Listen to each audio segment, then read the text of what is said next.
Le barème, le dos, le mongo, le mien, le wari, le bi, la maille, le colo. Les fonctionnaires réclament le lingot. Donc, bonsoir à tous et bienvenue sur Jeu de Nance 241. Donc, vous êtes avec Pat Collins et l'équipe de Jeu de Nance 241, bien entendu.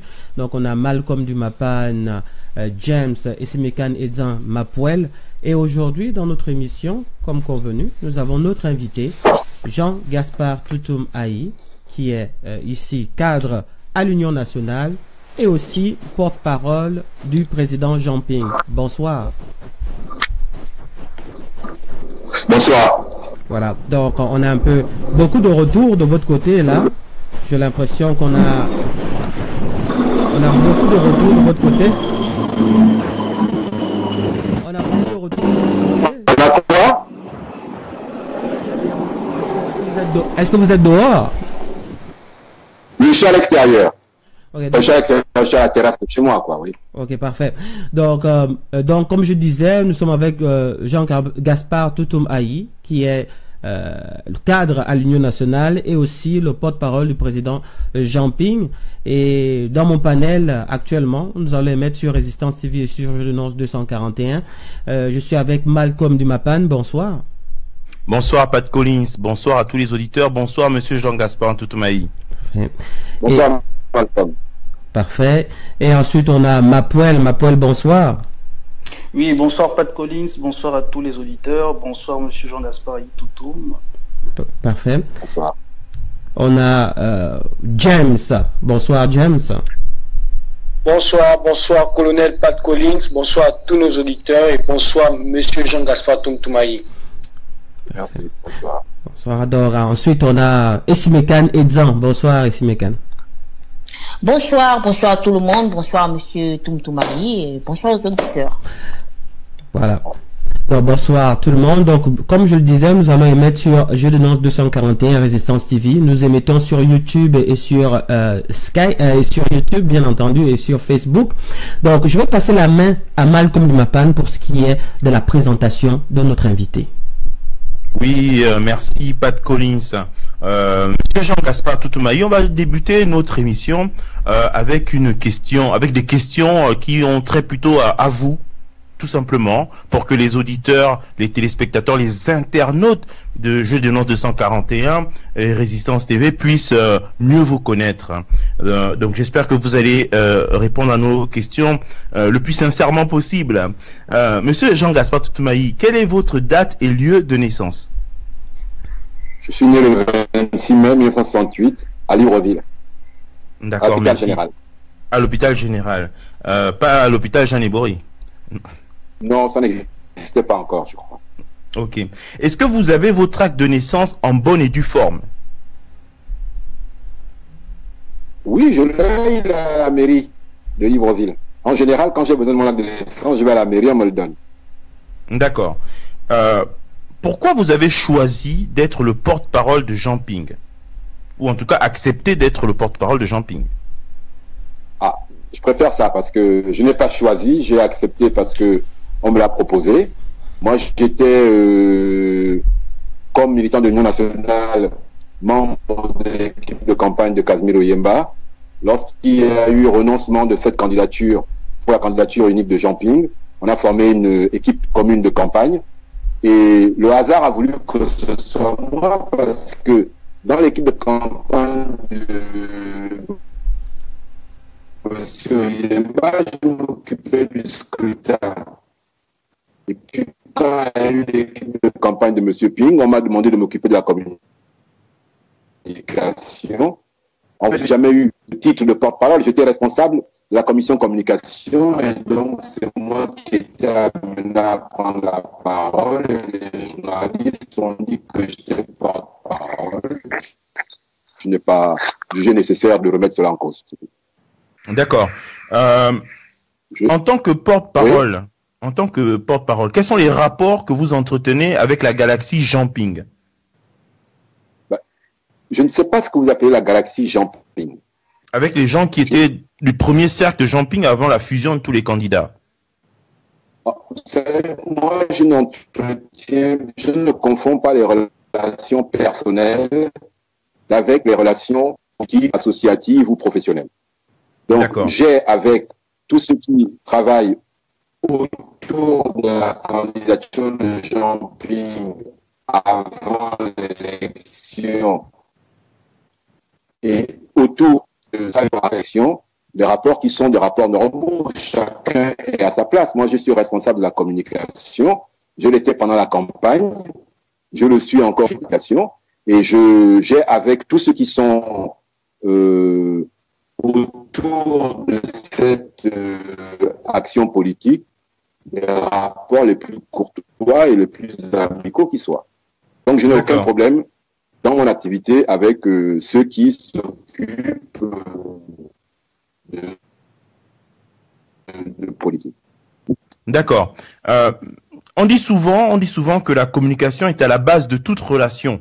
Comment jugez-vous votre relation avec le peuple gabonais? Avez-vous l'impression que votre démarche politique est bien comprise? Écoutez, moi je ne suis pas d'accord pour dire que la communication est à la base de toute relation. La communication est l'expression de toute relation. C'est l'expression de la relation. C'est-à-dire que la relation que moi j'ai avec quelqu'un va se transcrire dans notre communication. Mais ce n'est pas notre communication qui va créer notre relation. De la même manière, au fond, il faut bien se dire, moi je suis donc je ne suis pas responsable de l'action politique. La relation politique qui existe, elle existe au et Jean Ping. Et je n'en suis que le modeste vecteur. Et c'est parce que Jean Ping a une relation importante avec le peuple gabonais qui lui a confié ses suffrages le 27 août dernier qu'il m'est aisé de communiquer là-dessus. Ce n'est pas un Toutumaï qui communique. Il ne fait qu'être le vecteur des relations qui existent entre Jean Ping et le peuple gabonais. D'accord. Alors, je vais vous poser une question qui est là un peu plus personnelle. Monsieur Jean-Gaspard Toutumaï, les Gabonais veulent savoir, est-ce que vous êtes franc-maçon? Non, je n'ai pas la chance d'être franc-maçon, malheureusement. Vous n'avez pas la chance, d'accord. D'être franc-maçon, malheureusement. Ok. On vous prête des intentions. Irez-vous au dialogue de Bongo? Oh, non, je ne pense pas que quelqu'un m'ait prêté cette intention. Je crois que j'ai toujours été clair sur cette question et ma position, là qui est une position personnelle, ça je peux vous le dire. Elle est d'abord personnelle. Il se trouve que je la partage avec beaucoup de gens et que je n'irai pas à ce dialogue parce que pour moi, il n'a pas lieu d'être. Mais c'est une position qui chez moi n'a pas varié depuis, j'ai envie de vous dire, une trentaine d'années. Donc, c'est pas nouveau. D'accord, merci pour la clarté de votre réponse. On va voir maintenant si vous connaissez bien les Gabonais. D'après vous, qu'est-ce que c'est la CNAMGS pour la plupart des Gabonais? Bon, je ne sais pas si c'est pour la plupart des Gabonais, mais je connais un peu. Hein. C'est la Caisse nationale d'assurance maladie et de garantie sociale. En gros, c'est l'organisme de protection sociale qui se charge d'assurer le financement des soins de santé des Gabonais. Oui, mais vous connaissez la deuxième définition de ce mot dans les quartiers? Ah non, là, vous allez me l'apprendre. Ben, il s'agit des bars hein, où les Gabonais vont s'abreuver tous les soirs de bière et autres alcools. Ma dernière question, Monsieur Jean-Gaspard Toutumaï, les Gabonais veulent savoir, est-ce que vous êtes en train de vous positionner personnellement pour être candidat aux élections législatives? Non, je ne me positionne pas personnellement pour être candidat aux élections législatives. Mais si mon parti va aux élections législatives, je proposerai d'être candidat. Et si mon parti l'accepte, je serai candidat. Mais je ne serai pas candidat si mon parti ne va pas aux élections législatives. Et je ne serai pas candidat si mon parti n'accepte pas que je sois candidat. Mais si la question se posait, je le serai, oui. D'accord. Merci pour votre réponse. Pat Collins, c'est à toi. Merci à toi Malcolm, merci encore à Jean-Gaspard Toutoum Aïe. Donc voilà, donc l'émission vient juste de débuter, on vient de terminer la première partie qui était pour la présentation.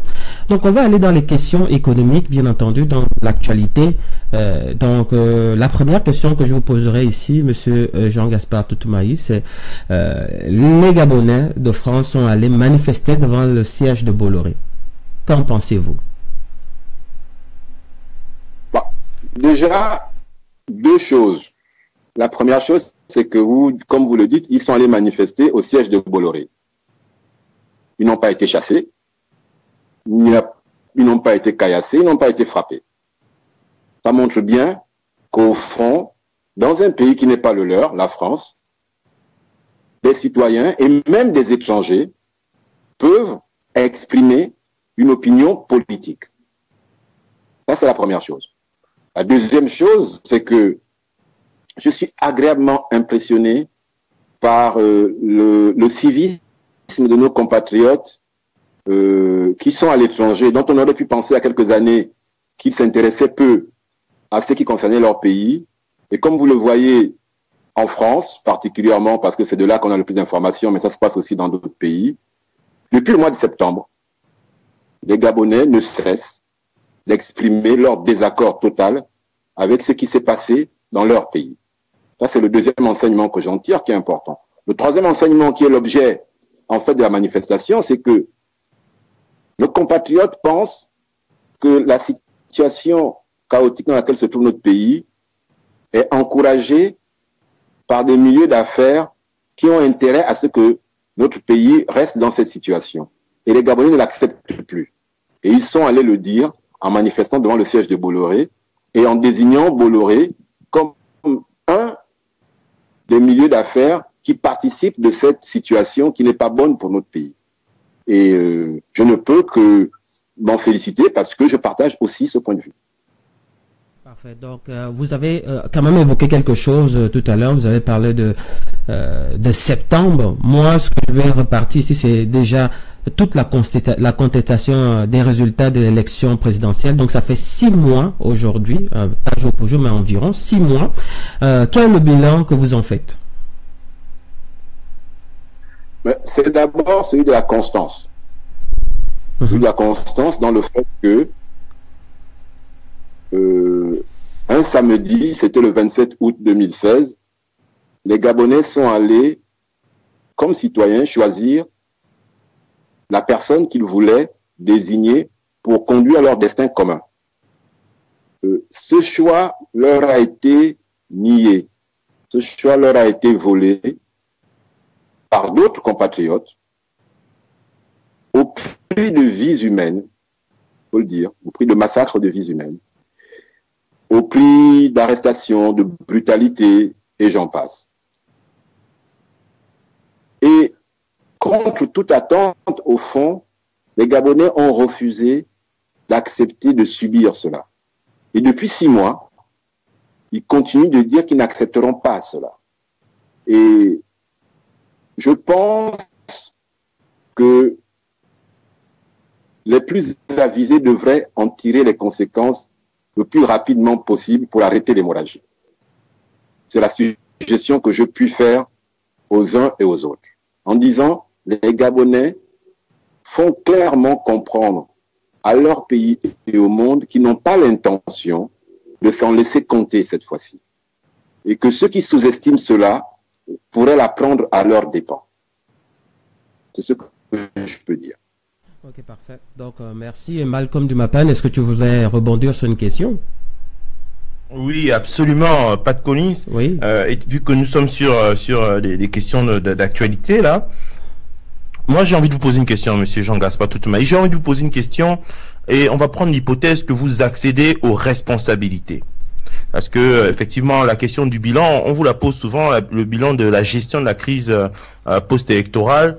Maintenant, moi, je veux savoir concrètement, si vous prenez le pouvoir demain matin, est-ce que vous allez prendre des mesures pour sortir du franc CFA? Oui ou non? Alors, on va commencer par clarifier une chose. Je vous donne la position de Jean-Gaspard Toutoum Aïe C'est une position personnelle. Voyez-vous? Je ne sortirai pas du franc CFA. Si on me posait la question, je dirais que nous ne sortons pas du franc CFA. Pour 2 ou 3 raisons toutes simples. Prenons d'abord la raison de l'opportunité politique.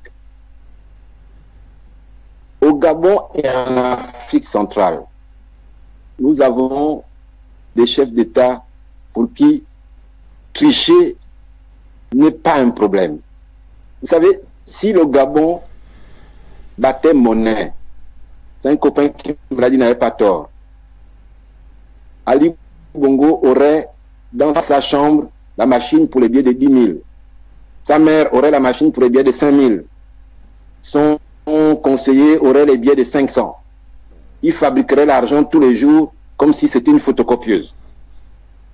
Dans un pays ou dans un environnement politique qui est caractérisé par ce niveau d'irresponsabilité face à la gouvernance, je pense qu'il faut être prudent vis-à-vis de ce qu'on appelle la monnaie. C'est d'abord le point de vue politique par rapport à la situation politique dans laquelle nous sommes. Du point de vue économique, est-ce l'urgence? Est-ce que nous n'avons pas des problèmes de structure à régler avant d'aller nous empêtrer dans une histoire de gestion de monnaie? Il se trouve que mon activité professionnelle m'a amené à parcourir au cours des 4 dernières années, ou même des 6 dernières années, la plupart, sinon tous les pays d'Afrique francophone. Je suis allé en Guinée-Conakry. Je suis allé en RDC. Je vais vous dire, j'ai passé 15 jours en RDC. Moins de 5% de mes dépenses ont été effectuées avec le franc congolais. En RDC, j'utilisais le dollar. En RDC, j'utilisais l'euro. En RDC, j'utilisais le franc CFA. Mais on se ment en soi-même en disant, en RDC, il y a le franc congolais. Il s'est passé la même chose en Guinée. Donc, j'ai envie de dire, nous avons des problèmes basiques, importants, essentiels à régler. Nous avons besoin d'envoyer tous nos enfants à l'école, de faire en sorte qu'ils soient 35 maximum par classe, qu'ils aient leurs enseignants tous les jours. Nous avons besoin de soigner nos populations. Nous avons besoin de nos routes. Nous avons besoin de nos infrastructures. Réglons d'abord ces problèmes-là. Quand on saura les régler, alors on s'occupera de choses un peu sophistiquées comme avoir une monnaie. Et je dis souvent aux gens, quand je vais chez le boulanger pour acheter du pain, je ne me pose pas la question de savoir combien gagne le boulanger. Ma question est de savoir, 1, est-ce qu'il y a du pain? 2, est-ce que le pain que je mange est bon? Je ne crois pas que ce soit le franc CFA qui soit responsable de la situation actuelle des pays de la zone franc. Donc, moi, je refuse clairement, au fond, cette fausse belle histoire qui est de dire sortons du franc CFA. Moi, ma position personnelle est que ce n'est pas l'urgence. Et je refuse de me la poser en ces termes-là. C'est parfait. Donc, merci encore, Malcolm. Est-ce qu'il y avait d'autres choses? Oui, je voulais rebondir. Je ne sais pas si vous m'entendez, mais j'en ai fini. On vous entend très très bien. Je voulais rebondir, Monsieur Jean-Gaspard Toutoumai, justement sur cette question, si vous êtes aux responsabilités, si vous prenez le pouvoir, et compte tenu de l'état des finances publiques, allez-vous supprimer la PIP? Il se trouve que la PIP n'existe plus. Effectivement. Donc, on n'aura pas besoin de la supprimer. Mais plus largement, la question qui se pose à notre pays n'est pas une question. La question qui se pose à notre pays est une question de revenus et de pouvoir d'achat. La question qu'on doit se poser dans notre pays, c'est est-ce que les Gabonaises et les Gabonais qui ont la chance d'avoir un emploi arrivent à vivre des revenus de leur travail? Si la réponse est non, il faut que nous nous asseyions et que nous disions, il n'est pas normal qu'une personne qui se lève tous les matins pour aller au travail ne puisse pas vivre des revenus de son travail. Mais il n'y a pas que le salaire qui participe à vivre des revenus de son travail. Il y a le prix des choses. Pour faire simple, il y a le niveau du loyer, il y a il y a le coût du transport, il y a le coût de la santé, il y a le coût de l'école. Il y a un ensemble de charges au Gabon aujourd'hui, ou de dépenses, si vous voulez qu'on les appelle ainsi, qui pourraient revenir à la collectivité et qui pourraient alléger le coût de la vie pour les ménages et améliorer leur capacité ou leur pouvoir d'achat par rapport à leur salaire, qui ne sont pas assez pris en charge. Et je pense que ce sont des questions difficiles qu'il faut qu'on se pose entre le pouvoir politique et les populations. Mais pour pouvoir avoir ces discussions, il y a une condition qui n'est pas remplie au Gabon aujourd'hui et qui pose problème. C'est la question de la légitimité politique. Aujourd'hui, le corps social tout entier n'a aucune confiance parce qu'il est illégitime vis-à-vis des gens qui sont imposés au pouvoir contre leur gré. Il faut être légitime pour demander l'effort. Sans légitimité, point d'effort. Et c'est l'impasse dans laquelle se trouve notre pays aujourd'hui. On a, je prends le cas parce qu'on le vit, on a un pouvoir politique usurpé qui se retrouve en face d'un corps social qui ne lui reconnaît pas la légitimité de discuter avec lui de ces problèmes. Donc, pour répondre clairement à votre question, la question des revenus et du pouvoir d'achat des Gabonais est une question essentielle qui doit se traiter de manière consensuelle, mais à la condition que les acteurs de part et d'autre aient la légitimité pour en discuter. Or, au Gabon aujourd'hui, le pouvoir n'a pas cette légitimité, donc n'a pas cette capacité. Ok, parfait. Donc, Malcolm, une autre question, s'il te plaît. Oui, absolument, Pat Collins. Toujours des questions un peu techniques, mais les Gabonais veulent savoir. Les Gabonais veulent savoir, Monsieur Jean-Gaspard Toutoumaï, la CNAMGS accuse un déficit, ou en tout cas, la CNAMGS a du mal à payer concrètement les médicaments auprès des professionnels de santé. Alors, si effectivement il est avéré que la CNAMGS est en déficit, est-ce que vous allez augmenter, si vous arrivez au pouvoir, l'assiette des cotisations afin que cette caisse soit à l'équilibre? Bon, la CNAMGS, alors là on ne parle plus du bar du quartier, on parle de l'assurance maladie. Exactement, exactement. Bon, écoutez, la CNAMGS est financée de quelle manière? Elle est financée d'une part par les cotisations des salariés et des employeurs, que ce soit le secteur public ou le secteur privé, et par des prélèvements fiscaux, des taxes, pour financer la protection ou la couverture maladie de celles et ceux de nos compatriotes qui n'ont pas un emploi et qui sont appelés les Gabonais économiquement faibles. La première question qu'il faut se poser, c'est si la Caisse nationale d'assurance maladie est en déséquilibre, pourquoi est-elle en déséquilibre? À mon avis, il y a d'abord un déséquilibre de trésorerie qui vient de ce que les cotisations de la CNAMGS et les prélèvements fiscaux de la CNAMGS sont opérés par l'État et que le trésor public ne reverse pas à date les ressources qu'il prélève pour le compte de la CNAMGS. Donc il va d'abord falloir régler ce déficit de trésorerie en faisant en sorte que l'État, à travers le trésor public, reverse à la CNAMGS à date convenue ces ressources de trésorerie qu'elle doit lui reverser. Ça, c'est le déficit que j'appelle un déficit de trésorerie. Ensuite, il faudra regarder s'il y a un déficit de gestion. C'est-à-dire qu'aujourd'hui, les normes internationales de la CIPRES, par exemple, qui est un organisme africain de prévoyance sociale, disent que les frais de gestion d'un organisme de sécurité sociale ne doivent pas dépasser 15%. Donc la part des ressources de la CNAMGS qui participent à payer les salaires, assurer les investissements ne doit pas dépasser 15%. Nous devons nous poser la question de savoir, est-ce que les charges de la CNAMGS aujourd'hui sont inférieures ou supérieures à 15%? Il semblerait qu'à ce niveau-là, la gestion est un peu dérapée. Donc il faut d'abord demander à la CNAMGS, qui est l'organisme de gestion, de s'ajuster elle-même pour que les ressources soient consacrées au paiement des soins de santé ou des produits pharmaceutiques pour les malades. Il n'est pas exclu qu'après avoir réalisé ces deux ajustements, c'est-à-dire l'ajustement de trésorerie par rapport au trésor public et l'ajustement de gestion par rapport à l'organisme de la CNAMGS, on se trouve quand même en face d'un déséquilibre.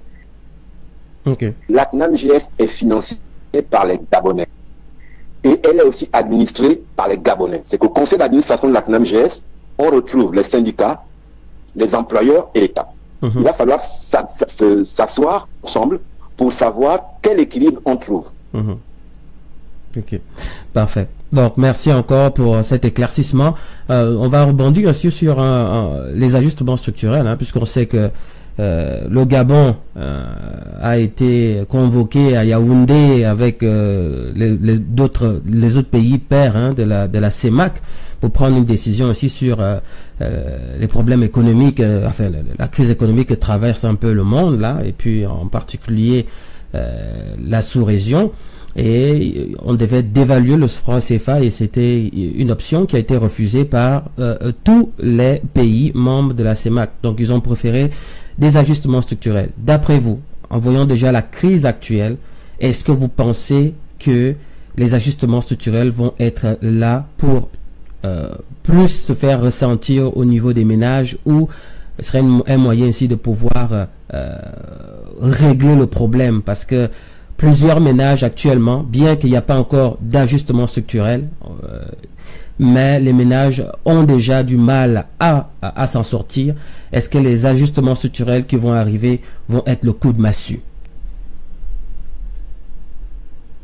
Écoutez, je vous remercie pour cette question et vraiment, je vous dis, peut-être que je vais être un peu long. Ok, on vous écoute. Je vous prie d'être un peu patient. Vous savez, c'est le 23 décembre, je crois, ou le 21 décembre, qu'ils sont retrouvés à Yaoundé. Moi, j'ai appelé ça la fin du mensonge. J'ai appelé ça la fin du mensonge parce que de 2010 à 2016, mon parti politique n'a eu de cesse d'attirer l'attention des Gabonais et du monde entier sur la catastrophe dans laquelle le pouvoir d'Ali Bongo était en train de conduire le Gabon. Malgré cela, le gouvernement n'a eu de cesse de nous annoncer des taux de croissance extraordinaires, des budgets extraordinaires. Et à aucun moment, ni le FMI, ni aucun autre organisme international ne sont venus dire « Attention, ce qui se passe au Gabon, il y a un problème ». La CEMAC a publié régulièrement des communiqués élogieux. Et puis tout d'un coup, vous vous souvenez encore des déclarations du ministre gabonais de l'économie au mois de juin, au mois de juin et au mois de juillet, pour dire le Gabon va bien, tous les indicateurs macroéconomiques sont au vert. Et tout d'un coup, le 23 décembre, on a une réunion qui se tient à Yaoundé. Vous savez qui a pris la parole en premier dans cette réunion? Le chef d'État, le ministre français des Finances et le directeur général du FMI. Okay. Ça veut dire que, au fond, ces deux responsables, l'un français qui assure la couverture de notre monnaie, l'autre le FMI, sont venus engueuler nos chefs d'État dans une réunion en proposant de dévaluer le franc CFA. Et en contrepartie, ils ont dit on ne dévalue pas, on fait un programme d'ajustement structurel. Le programme d'ajustement structurel, c'est quoi? C'est de dire, vous gagnez 10, vous dépensez 20, il va falloir dépenser 10. C'est ça un programme d'ajustement structurel, c'est que vous vivez au-dessus de vos moyens. Il va falloir vous ajuster. Les Gabonais vont trinquer. Les Gabonais vont trinquer. Mais la vraie question que j'ai envie de poser est à ceux qui prétendent être au gouvernement, et même au FMI, c'est de dire, est-ce que la première condition pour faire accepter des efforts à une population, ce n'est pas d'abord de s'assurer que les hommes et les femmes qui vont demander cet effort sont en capacité ou en situation de le faire? Je ne pense pas qu'un programme d'ajustement structurel au Gabon aujourd'hui pourra tenir avec un pouvoir illégitime comme celui-là. Je vous le dis et je le prédis. Le FMI est arrivé, ils ont demandé de baisser les salaires. Chiche. Que ce gouvernement ose me dire qu'il est capable de baisser même de 1% le salaire des fonctionnaires sans que ce pays n'explose. On va baisser les salaires des 30 000 militaires qui sont là. C'est pas possible. Pour une raison simple. Il n'y a pas d'économie possible sans environnement de confiance. Le Gabon aujourd'hui est privé d'un environnement de confiance du fait de la grave crise politique qu'il connaît. Et j'ai envie de dire à nos amis du FMI, vous savez très bien que si vous continuez à vouloir insister à dire qu'on va demander au gouvernement gabonais de faire un programme, chaque mesure qui sera proposée sera rejetée et elle sera rejetée violemment. Et ça, j'en prends le pari. Parfait. Donc, merci encore pour ces éclaircissements. Donc, je vais redonner la parole à Malcolm Limapan pour une dernière question dans le volet économique. Oui, Monsieur Jean-Gaspard Toutoumai, un article du journal en ligne, Info 241, qui date du mois de novembre, disait que le Gabon continuait à recourir à l'emprunt régional pour renflouer sa trésorerie. J'ai une question très claire à vous poser. Que vous inspire ce recours systématique du gouvernement de Bongo aux emprunts? On est dans la situation où, je vais vraiment faire simple pour que nos auditeurs nous comprennent. On est dans la situation où une personne dilapide tous ses revenus. Et non seulement elle dilapide tous ses revenus, ou du moins les revenus du foyer, pour faire simple. Non seulement elle dilapide les revenus du foyer, mais elle va en plus s'endetter sur le dos du foyer. C'est-à-dire que ce pouvoir, non content de dilapider les ressources propres du Gabon, parce que de 2010 à 2014, je peux vous le dire, et vous pourrez demander à tous ceux qui ont des données sur ce pays. Ce pays n'a jamais eu autant d'argent à cause du niveau du baril de pétrole, de toute son histoire qu'entre 2010 et 2014. Non seulement ils ont dilapidé cet argent, et ils sont aujourd'hui en train de se mettre en prison les uns les autres à cause de cela, mais en plus ils sont allés endetter le pays pour continuer, au fond, à s'amuser comme des gamins qui jouent avec une PlayStation. C'est cela qui s'est passé. C'est-à-dire qu'il n'y a pas plus irresponsable que ce qui s'est passé au Gabon de 2009 à 2016 et qu'on veut essayer de poursuivre et que les Gabonais refusent. Parce que si les Gabonais ont massivement voté pour Jean Ping, c'est parce qu'ils ont massivement rejeté la gestion que leur pays a connue entre 2009 et 2016. C'est de cela qu'il s'agit. Et la question de la dette n'est qu'une des expressions de cela. Ok, parfait. Donc merci encore. Donc on va passer au volet politique. On va un peu rentrer un peu dans l'actualité, bien entendu. Donc je vais revenir par rapport aux ambassadeurs, donc les missions des autres pays qui sont en poste au Gabon. Je vais revenir notamment sur la déclaration de l'ambassadeur russe via le média en ligne Gabon Revue, que je cite: à vrai dire, je ne comprends pas la position de l'opposition qui dit qu'elle ne va pas prendre part au dialogue national. Comment voulez-vous changer les choses ou changer les données que vous critiquez? Donc je vous rebalance la question et je voudrais entendre votre avis. Mais moi j'ai envie de dire une chose, il n'y a qu'une seule chose que moi je critique. Une seule. C'est que Ali Bongo soit au pouvoir alors qu'il a perdu l'élection. Si l'ambassadeur de Russie me garantit qu'il m'amène à un dialogue pour qu'Ali Bongo, qui a perdu l'élection, ne soit pas président, mais même ce soir, je pars. Or, la seule question qui ne sera pas abordée au dialogue d'Ali Bongo, c'est la seule question qui se pose. Mais non, accessoirement, je veux dire l'ambassadeur de Russie, c'est un haut fonctionnaire. C'est un haut fonctionnaire. Donc, en général, les hauts fonctionnaires, parce que j'en suis un aussi, il y a des questions qui ne les concernent pas. Ok. Mais en même temps, je vais juste rebondir. Est-ce que vous pensez, parce qu'on sait ici qu'il y a quand même un blocus, on va pas se le mentir, il y a un blocus actuellement, et puis il y a des forces qui sont en train de dire aux gens d'aller au dialogue, d'autres qui résistent, donc toute la coalition autour de Jean Ping résistent de prendre part à ce dialogue-là, qui disent être une mascarade, bien entendu.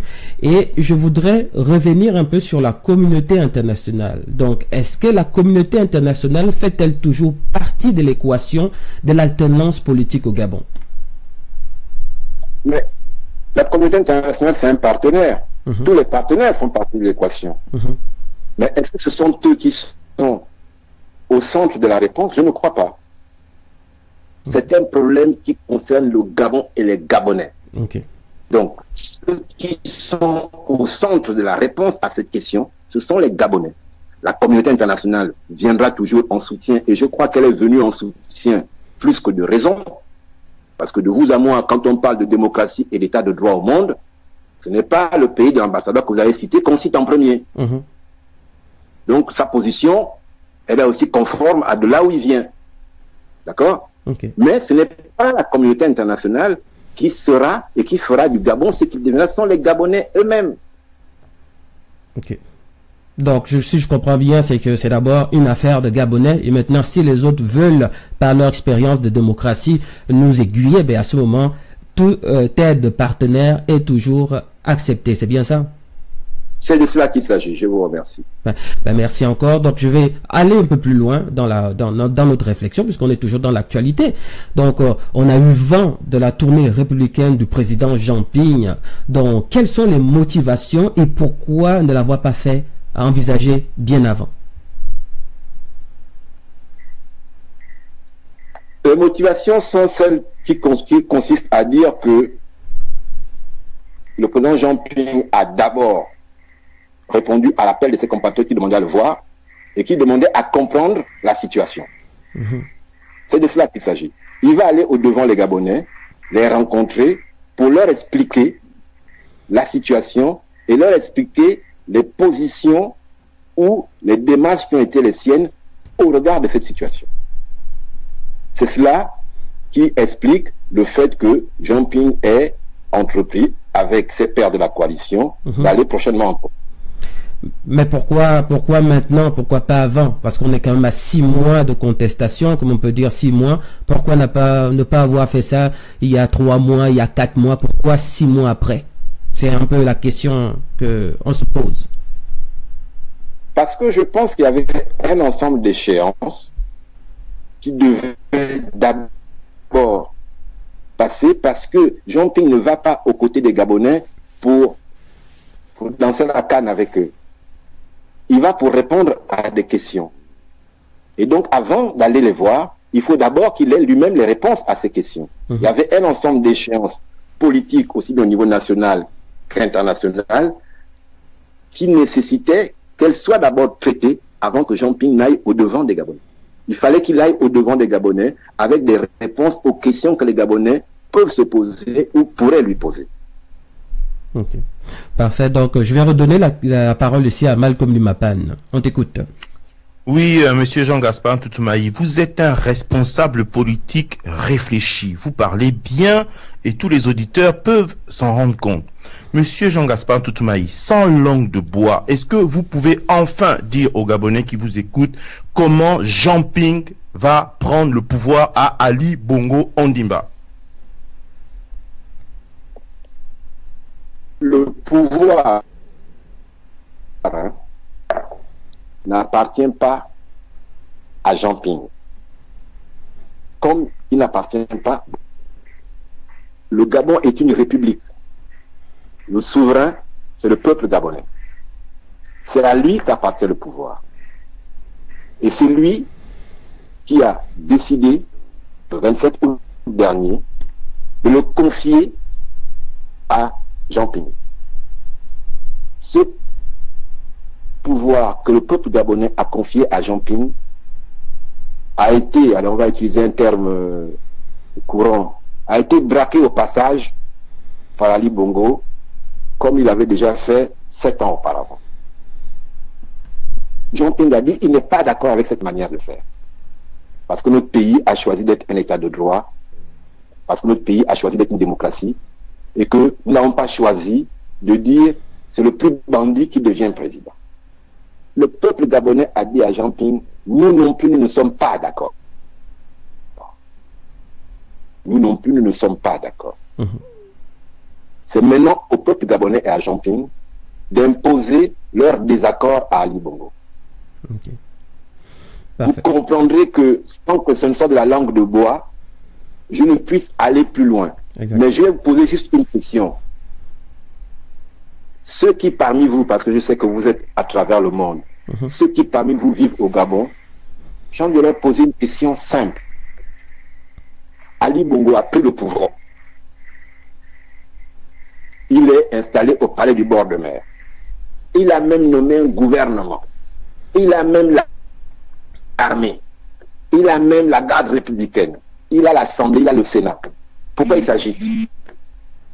Pourquoi il ne gouverne pas le pays? Pourquoi il s'agite? Pourquoi il ne nous laisse pas dormir tranquille? Pourquoi est-ce qu'on doit envoyer à chacun de nous un émissaire toutes les minutes? Qu'il gouverne s'il pense que c'est bien. Oui, mais monsieur Jean-Gaspard Toutoumai, cette réponse est un peu facile. Lorsque vous nous dites Ali Bongo n'a qu'à désormais gouverner puisqu'il a usurpé le pouvoir. Mais moi, je suis en train de vous parler de la responsabilité politique de Jean-Ping qui a dit à ses électeurs, votez pour moi et je ferai le reste. Donc la question que beaucoup de Gabonais se posent, c'est pourquoi au jour d'aujourd'hui, ce n'est pas Jean-Ping qui est assis au palais du bord de mer? Jean-Ping n'est pas assis au palais du bord de mer parce qu'un groupe d'hommes et de femmes ont pris des armes, ont tué leurs compatriotes pour s'y asseoir. D'accord? Jean-Ping ne peut pas en même temps dénoncer qu'on tue des Gabonais pour prendre le pouvoir et agir de la même manière. Est-ce que nous pouvons nous mettre d'accord là-dessus? Ça, c'est clair. Que Jean-Ping n'a pas l'intention de tuer des Gabonais pour devenir président de la République. Est-ce qu'on peut se mettre d'accord là-dessus? Est-ce qu'on peut se mettre d'accord aussi sur le fait que ce pays aujourd'hui, même si à sa tête, il y a quelqu'un qui soit appelé chef d'État, même si toutes les institutions fonctionnent normalement, ce pays est bloqué. Vous pensez qu'il est bloqué tout seul? Vous pensez que ce qui se passe au Gabon aujourd'hui se passe tout seul? Je pense qu'il y a une communion entre le peuple gabonais et Jean-Ping pour dire, sans que nous n'ayons besoin de nous entretuer, on va virer ces gens-là. Je comprends votre impatience. Ça prendra le temps que ça prendra, mais on va les virer. Parfait. Donc, merci encore pour cette précision, monsieur Jean-Gaspard Toutoumai, qui est notre invité aujourd'hui dans l'émission Face à Face.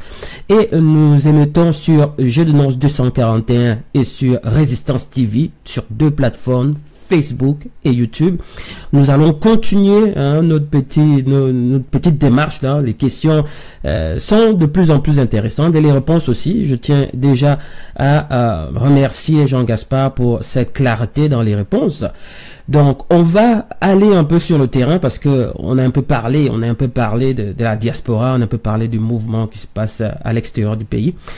Et monsieur Jean-Gaspard Toutoumai, quelles sont les difficultés que vous rencontrez actuellement sur le terrain? Est-ce qu'il y a toujours du mouvement? Est-ce que le mouvement est resté maintenant invisible ou juste... est-ce qu'il y a encore des manifestations où les gens sont déterminés à dire les choses vont mal au Gabon, Ali Bongo a triché les élections, mais ils le pensent juste et attendent, ou bien on voit quand même des gens qui ne sont pas d'accord, en fait, qui expriment qu'ils ne sont pas d'accord. Quelle est la situation sur le terrain? Vous savez, il faut distinguer l'agitation de l'action. Il faut distinguer l'agitation de l'action. Je vous le disais tout à l'heure, nous avons eu en face de nous des assassins. Je vais dire les choses comme ça. Des gens qui sont prêts à massacrer nos concitoyens parce qu'ils veulent rester au pouvoir, et ils veulent rester au pouvoir pour en tirer un profit personnel. C'est de cela qu'il s'agit. Face à cette situation, les Gabonais ont décidé, comme ça a été dit, de rentrer en résistance. En même temps, Jean-Ping est quelqu'un de responsable. Les responsables politiques de l'opposition sont des gens responsables. Nous avons pris la résolution d'essayer d'épargner le maximum de vies possible. Donc, dans un pays où on ne peut pas manifester sans risquer la vie des gens, on limite les manifestations qui peuvent entraîner des risques de vie ou même d'enfermement pour nos concitoyens. Mais ça ne veut pas dire qu'on ne fait rien. Comme je vous le disais tout à l'heure, ceux qui sont au Gabon vous diront que ce pays est bloqué. Et il est bloqué par le fait des Gabonais qui disent qu'ils ne sont pas d'accord. C'est de cela qu'il s'agit. Les Gabonais qui disent qu'ils ne sont pas d'accord, ne sont pas d'accord. Et ils l'expriment de manière très intelligente. Et ceux qui sont sur place peuvent en témoigner. Et si les Gabonais étaient devenus des gens, comme on dit, ou comme on le disait avant, adeptes dit on va encore faire comment? Ceux qui s'agitent et qui viennent cogner à nos portes toutes les nuits ne s'agiteraient pas. Ok. Parfait, donc merci encore pour cette énième réponse, très claire. Donc je vais maintenant m'intéresser, on va maintenant s'intéresser aussi ici au dossier des prisonniers politiques au Gabon. Donc, comment gérez-vous le dossier des prisonniers politiques qui ont soutenu Jean Ping à la dernière élection, sachant que ça fait quand même un bon moment qu'ils sont là et les Gabonais à l'extérieur du pays et même au Gabon voudraient un peu savoir ce qui se passe parce que il y a certains qui sortent, d'autres qui restent. Pourquoi? Qu'est-ce qui ne va pas? Bon, d'abord, pour moi, ce ne sont pas des prisonniers politiques, ce sont des otages. Ok. Ce ne sont pas des prisonniers politiques, ce sont des otages. Et j'ai envie de dire à titre personnel, d'abord, je rends hommage à nos compatriotes qui sont aujourd'hui pris en otage. Le plus connu, c'est Bertrand Zibi. Le plus connu, c'est Washington. Mais il y en a d'autres. Et je loue leur courage. Et je leur dis, vous n'aurez pas fait ce sacrifice pour rien. Je dis que ce sont des otages. Pourquoi? Parce que le pouvoir veut se servir d'eux comme monnaie d'échange pour nous contraindre tous et contraindre les Gabonais. Personnellement, je l'ai déjà dit à ma famille. Le jour où on m'arrête, je ne veux voir personne en prison. Ne me prenez pas d'avocat. Oubliez-moi, continuez ce que vous avez à faire. Parce que on veut arrêter les gens pour obliger les autres à faiblir. Regardez aujourd'hui le comportement de nombre de jeunes qui ont été arrêtés. Qu'est-ce qu'on leur a dit? Tu as vu, tu es maintenant ici en prison. Les gens qui t'ont envoyé sont où? Ping dort chez lui, Oyemba est chez lui, Niboto est chez lui. Je dis aux Gabonais faux. Et j'ai déjà dit aux miens, le jour où on m'arrête, laissez-moi continuer. Parce que c'est lorsque nous serons 5000 dans leur prison, sans que personne ne vienne nous réclamer, qui comprendront que c'est vain. Et je le redis, il n'y a pas de prisonniers politiques au Gabon. Au Gabon, il y a des gens qui sont pris en otage par un pouvoir qui veut se servir d'eux comme monnaie d'échange. Okay, regardez aujourd'hui ceux qui sont partis se vendre. Qu'est-ce qu'ils disent? Oui, bon, si vous voulez que je me vende quand même bien, il faut que Zibi sorte. C'est ridicule. C'est même honteux. Moi, je n'accepte pas ça. Donc, vous êtes dans une logique de s'il faut aller au dialogue, on ne doit pas faire du chantage. Ou bien, parce que je vois ici exactement ce qui se passe, c'est que la majorité, bien entendu, des compatriotes qui vont au dialogue ici, disent ici que, ben, voilà, nous on veut faire sortir nos frères d'armes, parce que ça n'a pas marché, voilà, donc c'est pour ça, pour ne pas se sentir, pour ne pas être responsable ici, de la mort de nos compatriotes en prison. Donc à ce moment-là, ce qu'on fait, c'est qu'on va au dialogue pour déjà les faire sortir et puis discuter ici de la nouvelle offre politique ou bien de nouvelles propositions ici pour pouvoir améliorer les institutions et puis pourquoi pas aussi la manière dont s'organisent les élections au Gabon. Donc vous dites que vous inscrivez pas dans cette logique parce que on peut pas aller discuter en étant comment je veux dire, en déséquilibre, parce qu'il y a quelqu'un qui a tous les pouvoirs, qui fait ce qu'il veut, l'appui le bouton, et les autres, ben, ils veulent obtenir quelque chose, mais ils seront obligés de se soumettre à la décision finale de ceux-là qui ont plus, qui tiennent les rênes. Est-ce que c'est bien ce que j'ai compris? Non, c'est pas ce que je dis. Je vais vous dire exactement ce que je dis. Ok. n'y a pas de prisonniers politiques au Gabon, il y a des otages. Ok. D'accord? Le problème qui se pose au Gabon n'est pas un problème de loi, n'est pas un problème d'institution. Il faut qu'on se mette bien d'accord. Le contentieux du Gabon, c'est le contentieux de l'élection présidentielle. Il y a eu une élection. On sait qui a gagné, on sait qui a perdu, et le perdant a tué des Gabonais pour prendre le pouvoir. C'est ça le problème du Gabon. Est-ce que c'est de ça qu'on va aller discuter là-bas? Je ne crois pas. Est-ce que vous pouvez me donner, vous pouvez m'écrire la loi ou bien me créer l'institution qui va empêcher qu'on vienne tirer avec un hélicoptère sur le QG d'un candidat? C'est parce qu'on sera allé au dialogue qu'on ne va plus tirer sur le QG d'un candidat? Est-ce que vous pouvez me donner la loi qui va écrire que Ali Bongo n'est plus président, qui va sortir du dialogue? Parce que le problème du Gabon, c'est que le 27 août 2016, les Gabonais sont allés voter. Ils ont élu un président. Si on me dit que le dialogue qu'ils vont organiser à Lambaréné, c'est pour rétablir la vérité des urnes, alors il y a un vrai débat.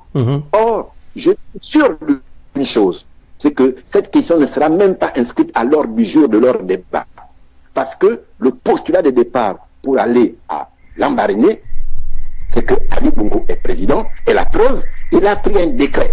Donc, en fait, ce qui se passe à Lambaréné se passe sous l'autorité d'Ali Bongo. Vous voyez, il y en a beaucoup qui parlent là, j'ai juste envie de leur dire, j'ai un peu honte.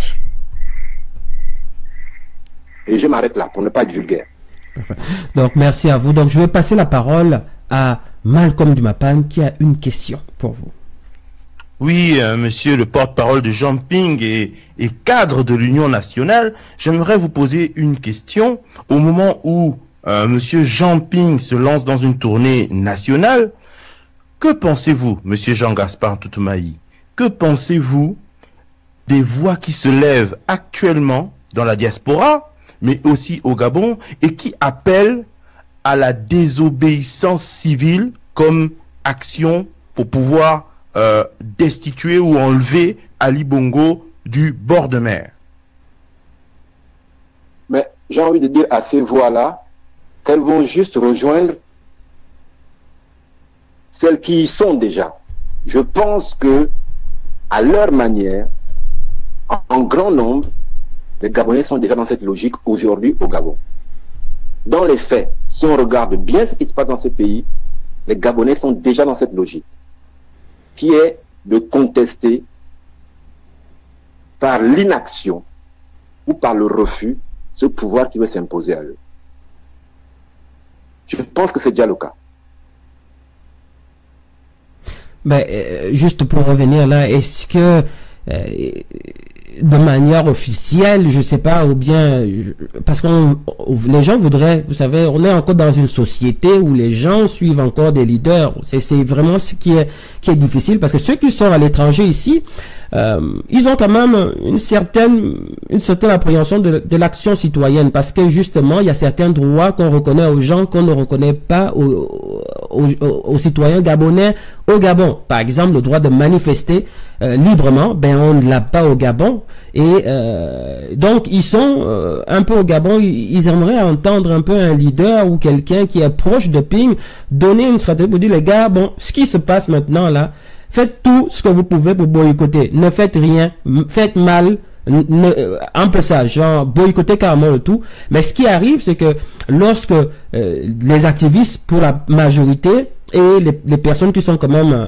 à l'extérieur du pays, qui ont quand même du poids là, les grandes associations qui sont ici pour défendre le vote qui a eu lieu le 27 août, ben ce qui arrive, c'est que c'est pas vraiment suivi, parce que ben c'est pas quelqu'un qu'on connaît, ou bien c'est pas Jean-Ping, et puis est-ce que c'est Jean-Ping qui a dit ça, ou bien est-ce que ça revient du QG?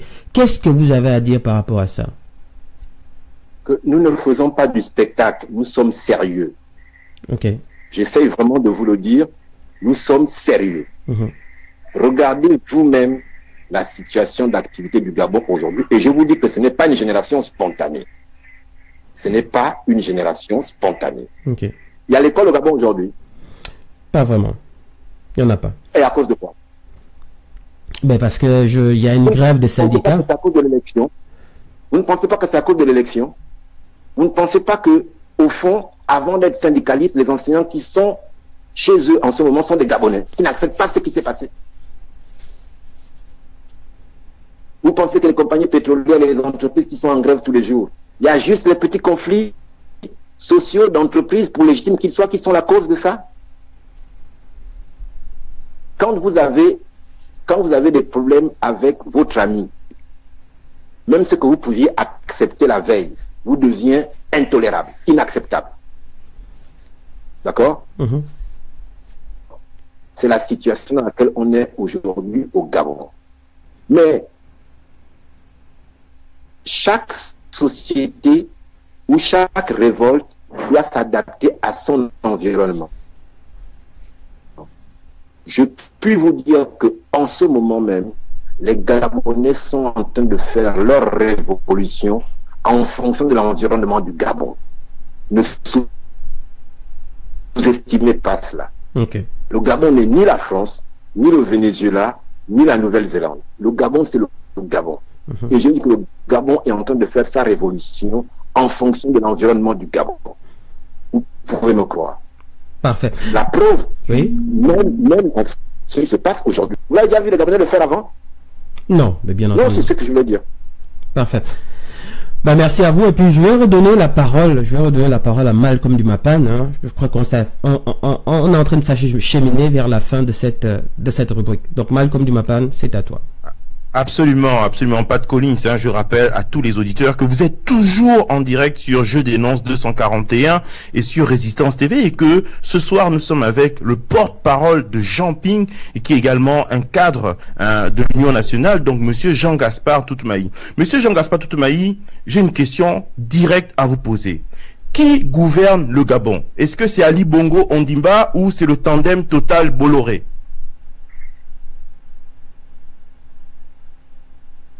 Alors, c'est une très bonne question. Oui. Mais elle est, à mon avis, elle est un peu plus complexe que cela. À mon avis, elle est un peu plus complexe que cela. Le Gabon n'est pas gouverné. Le Gabon est l'otage d'une mafia. Et comme toutes les mafias, en général, on ne connaît pas vraiment la tête. Là, vous avez cité des acteurs possibles. Mais le Gabon n'est pas gouverné. Le Gabon est l'otage d'une mafia, d'intérêts divers, même, je vous dirais, même de Gabonais. Okay. Je l'aime beaucoup, je le connais personnellement, mais même le secrétaire général du PDG fait partie de cette mafia. Ok. Voilà. Parfait. Donc, Malcolm, est-ce qu'il y avait d'autres questions? Non, pas du tout, pas de Collins. Hein. Monsieur Jean-Gaspard Toutoumaï a répondu à ma question. C'est bien sûr aux auditeurs de juger de la pertinence de sa réponse. Et bien sûr, c'est à ce moment-là que Mapuel va peut-être nous aiguiller sur ce que pensent les auditeurs ou internautes de Jeux de Danse 241. Oui, merci Malcolm Dumapan. Alors, je dirais tout simplement ici que les avis sont partagés hein, sur la toile. Hein. Beaucoup de réactions. Bon, il y a toujours des personnes qui viennent féliciter parce que on retrouve toujours l'homme de conviction qu'on a connu depuis 2009. Donc, il y a beaucoup de personnes qui vous prêtent beaucoup de commentaires élogieux, que vous êtes droit dans votre conviction, que vous restez droit dans vos bottes. Mais il y a une question qui revient... qui est récurrente sur les réseaux sociaux. Vous avez dit tout à l'heure, M. Jean-Gaspard, que la coalition autour de M. Ping essayait de mettre en place un contre-pouvoir pour limiter un peu plus la perte en vies humaines. Alors, il y a Oana Winche, l'enfant du pays, qui insiste avec cette question, pourquoi les leaders politiques autour de Jean Ping ne mettent pas en place une désobéissance civile? Parce que la désobéissance civile a le mérite d'éviter des effusions de sang par des actes simples. Pourquoi elle n'est pas effective pour proposer un véritable contre-pouvoir?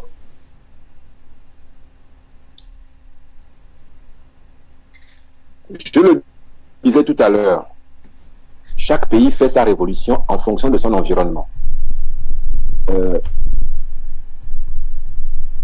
Je pense plus efficace, par exemple, lorsqu'on a organisé une journée jaune, je ne sais pas si vous vous en souvenez, où les gens pouvaient aller, où au travail quand même, habillé de cette manière-là, ou ne pas y aller. C'est-à-dire que le niveau de souffrance de nos populations n'est pas à mésestimer. Voyez-vous, je vis par rapport à la moyenne de mes compatriotes dans un confort relatif. En ce sens que je n'ai pas besoin aujourd'hui de dépendre des ordres du gouvernement gabonais pour nourrir ma famille parce que je peux travailler à l'étranger. Je ne vais pas exiger d'un compatriote qui a un emploi où il gagne un salaire pour nourrir sa famille de risquer de perdre son salaire. Je n'ai pas le droit. Vous dites ville morte et vous, les entreprises privées, disent celui qui ne vient pas demain, je le vire de mon entreprise. Je n'ai pas envie de demander ce sacrifice-là à mes compatriotes parce que je ne suis pas dans leur situation. C'est un peu facile. Et à ce moment-là, on peut parler d'une forme d'irresponsabilité. Il y a des pays où c'est possible de dire ville morte et puis il n'y a pas de conséquences sur les emplois des gens. Au Gabon, j'ai des amis dans mon parti qui ont été virés de leur emploi parce qu'ils sont militants de l'Union nationale. Dans l'administration comme dans le privé. Mais en même temps, j'ai envie de dire, ce qui se passe actuellement au Gabon, et croyez-moi, vaut toutes les désobéissances civiles et toutes les villes mortes du monde. Ok. Donc, parce que oui. Les Gabonais ont entrepris de ne pas se laisser piétiner cette fois-ci.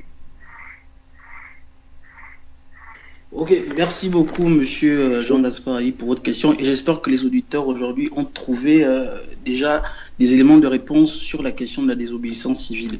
Pour autant, il y a plus trop de questions sur la toile, mais d'autres Gabonais qui sont toujours en phase, qui sont fatigués d'attendre. Par exemple, là, je vois Kael Mengue qui dit, même pas c'est juste, il faut se ressaisir et voir comment nous pouvons fragiliser le régime. Donc on voit très bien qu'aujourd'hui, il y a un appel à responsabiliser tous les Gabonais sur les moyens d'action qu'ils peuvent entreprendre. Et il y a aussi Sonia qui nous dit ici que Ping a lancé un appel au peuple depuis. C'est au peuple aujourd'hui de prendre ses décisions et puis de prendre son destin en main. Donc la toile ici a beaucoup réagi sur la question de la désobéissance civile d'une part, mais aussi elle semble montrer une forme d'attente qui commence un peu à trop durer. Donc voilà un peu ce qui se dit sur la toile. Merci. Ben merci à toi, Mapuel, et puis merci aux éditeurs, merci à vos réactions, sont toujours les bienvenus. Nous allons pas arrêter de remercier monsieur Jean-Gaspard Toutomayi, cadre de l'Union nationale et porte-parole du président Jean Ping, pour nous avoir donné l'opportunité de cet petit échange. Donc je vais continuer ici avec Malcolm Dumapan qui va entamer l'autre partie, la partie qu'il appelle ludique là, le quiz de Malcolm Dumapan. On t'écoute. Oui, Pat Collins, merci de me redonner la parole, bien évidemment. Je rappelle à tous nos auditeurs que vous êtes toujours sur Je dénonce 241 et Résistance TV, et que nous sommes toujours avec Jean-Gaspard Toutomayi, qui est le porte-parole de Jean Ping et qui est également un membre, un haut cadre de l'Union nationale, le parti d'opposition. Monsieur Jean-Gaspard Toutomayi, on va aborder maintenant la partie la plus intéressante de l'émission. Oubliez tout ce qu'on vous a posé avant, tout ça n'a servi strictement à rien, parce que tout ça c'était simplement pour vous amener vers le quiz de Malcolm Dumapan. Attention, le quiz a un petit peu évolué, c'est très simple, je vais vous donner des choix à faire entre des personnes et vous me dites du tic au tac ce que vous préférez. Bien évidemment, vous n'avez qu'un seul joker, monsieur Jean-Gaspard Toutomayi. Est-ce que vous êtes prêt? Il y a combien de questions en tout? Allez, 7-8. D'accord, on y va, vous pouvez y aller. Allez, on est parti. Monsieur Jean-Gaspard Toutomayi, Omar Bongo ou Ali Bongo? Omar Bongo. Très bien. On continue. Jean Ping ou André Mbaobam? André Mbaobam.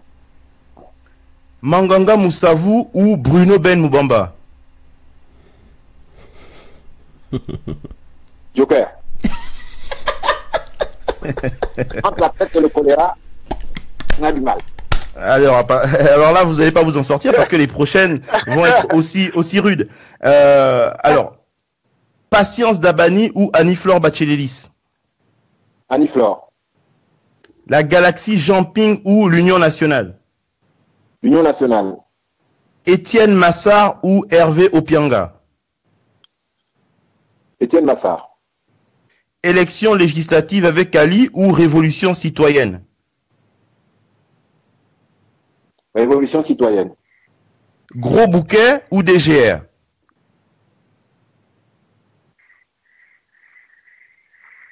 Gros Bouquet. Daniel Mengara ou Bertrand Zibi Abégué? Bertrand Zibi. Voilà, nous sommes arrivés à la fin, vous n'avez utilisé qu'un seul joker, c'était sympathique. Pat Collins, je te rends l'antenne et je remercie bien sûr Jean-Gaspard Toutoumai pour s'être prêté au jeu. Merci. Merci à monsieur Jean-Gaspard Toutoumai et merci à nos éditeurs. Donc nous sommes à la fin de notre émission, mais on ne va pas se quitter comme ça, on va quand même laisser le temps à notre invité de nous donner son mot de fin. Donc Jean-Gaspard Toutoumai, c'est à vous. Je vous remercie d'abord pour le caractère convivial et amical de votre émission. Comme quoi, vous voyez qu'en démocratie, le journaliste a le droit de poser toutes les questions et le responsable politique a la possibilité de donner toutes les réponses pour éclairer l'opinion. C'est ce que je crois, vous comme moi, avons essayé de faire ce soir. J'ai envie de dire à mes compatriotes, on ne fait pas de la politique pour gagner sa vie ou pour gagner de l'argent ou pour gagner des positions. On fait de la politique parce qu'on a envie de participer à l'œuvre collective d'amélioration de la situation de la cité, donc du pays. Toutes celles et tous ceux qui pensent qu'ils iront gagner leur vie en politique en sortiront soit comme des voleurs, soit comme des déçus. C'est tout ce que je peux dire. Donc merci à vous. Donc c'est terminé. Donc nous étions sur Jeux de Nonce 241 Résidence TV dans le cadre de notre émission Face à Face avec Jean-Gaspard Toutoumai comme étant notre invité. Mon panel et moi on se joint à vous tous. On se joint pour vous souhaiter à vous tous, pour vous dire déjà merci et vous souhaiter à vous tous une bonne soirée.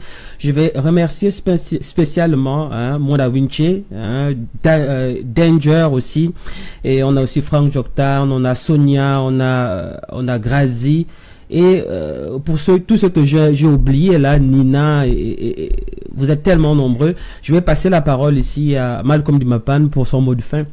Bien, oui, Pat Collins, on remercie vraiment tous les auditeurs et bien évidemment notre invité, monsieur Jean-Gaspard Toutoumai, qui n'a pas trop pratiqué la langue de bois politique ce soir, qui s'en est bien sorti sur notre émission. On remercie tous nos auditeurs, bien sûr. On remercie la grande Colette Rebouka qui nous a écoutés pendant toute l'émission. On remercie aussi un artiste qui a suivi l'émission et je lance un petit salut à Joe Dao Premier, Léonie Aroué, merci à toi. Notre collègue de Jeux de Nonce 241, Adèle Frédéric Andong qui n'était pas avec nous, on te remercie Adèle, on te lance un petit coucou. Simonka, Elvis, Aigle et j'en passe. Vraiment, vous étiez très nombreux, ma poêle.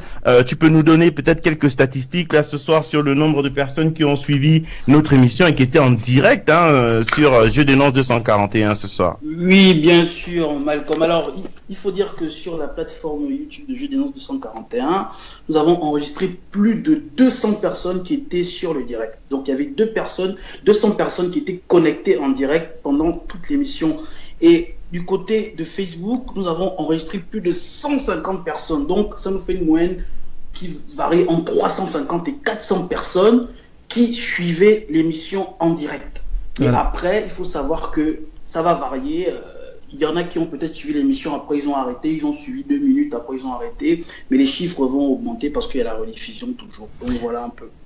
Parfait, donc merci à vous tous, merci à ma poêle. Donc on va se dire au revoir, hein, et puis merci encore à Jean-Gaspard Toutoumai. Si jamais vous sentez le besoin de vouloir communiquer ou de dire quelque chose dans les tout prochains jours, vous pouvez toujours vous rapprocher de Jeux de Nantes 241 de Résistance TV pour pouvoir demander à faire une communication. C'est moi qui vous remercie. Bon, merci à vous. Au revoir tout le monde. Donc, Malcolm Mapan, Mécanisant, James et Mapuel, on se retrouve bien entendu en background. On va vous demander de ne pas partir parce qu'après l'émission, peut-être il y aura une petite mise au point. Nous, on va vous garder au moins pendant 10 minutes pour discuter un peu de la suite, en fait. Merci encore à vous tous d'avoir participé à l'émission, d'avoir regardé. On se dit au revoir et à la prochaine. Il aime trop les falsifications. Papa somos le gang, somos ça. Papa somos le gang, papa somos le gang, somos ça. Papa somos le gang, somos ça. Somos le gang, papa somos le gang, somos ça. Où est le mbangi, le ton, le barème, le dos, le mbongo, le mien, le wari, le bi, la maille, le colo. Les fonctionnaires réclament le lingot. Sors le gain, sinon les porteurs gaspillent. Ecobank, Dido. UGT, Dido, Mambo. Postbank, Dido. Le trésor public, Dido, Mambo. Donnez-nous le colon. Ce qu'on vous demande est bien net et précis. Y'a plus l'argent au guichet, c'est devenu comme la récitation du récit. C'est pas l'argent là que vous avez mis dans les poches du caleçon jean de Messi, ou bien ça a disparu par magie dans un petit vaudou d'Acrombessi. Donc tous ces mois qu'on a travaillé, nous voilà maintenant comme des mourants de soi, de l'état soi-disant salarié, sans salaire tous ces mois durant de soi. Dites-nous alors comment on va payer le loyer, l'eau et le courant de soi. Peut-être que le gain qu'on cherche là se cache derrière les grosses lunettes de maman bourron de soi. À force de gratter la tête, les profs auront bientôt le...